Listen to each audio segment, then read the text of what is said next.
something else, as that which is properly good, and are of opinion that such like virtues are inherent after another manner. For the physical habits are inherent in children and brutes, but they are seen to be noxious without intellect.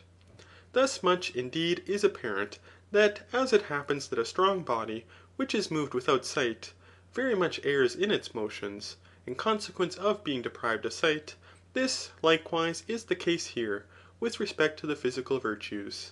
But if the possessor of these virtues obtains intellect also, he will excel in his actions. The habit, however, being similar, will then be properly virtue.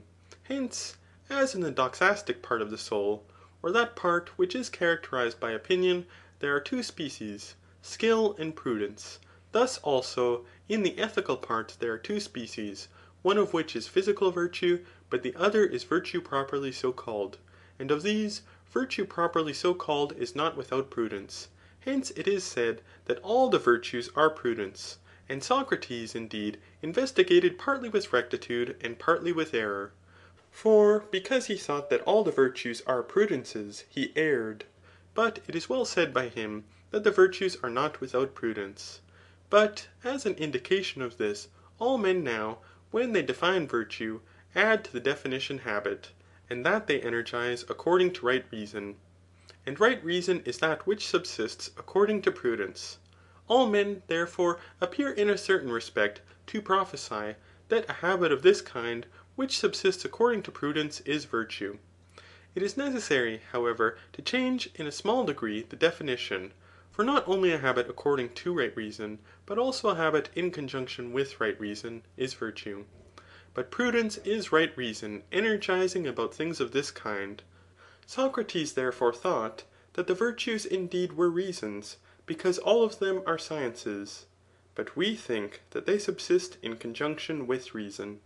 Hence it is evident from what has been said, that it is not possible to be a good man properly without prudence, nor a prudent man without ethical virtue. After this manner, also, the reasoning may be dissolved, by which some one may contend that the virtues are separated from each other. For the same person is not naturally well adapted to all the virtues. Hence, he has now obtained this, but not yet that virtue. For this may, indeed, happen according to the physical virtues, but is not possible in those virtues, according to which a man is said to be simply a good man.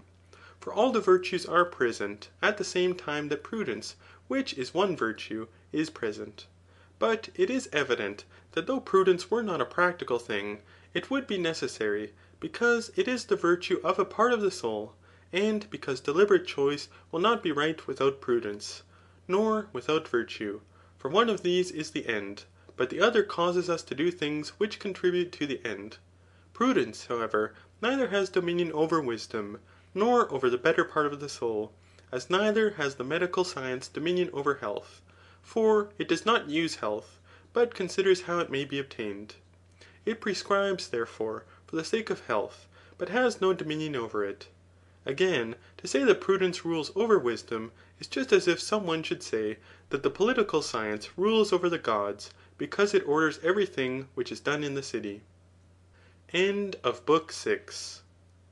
Recording in memory of Mitchell Edwards.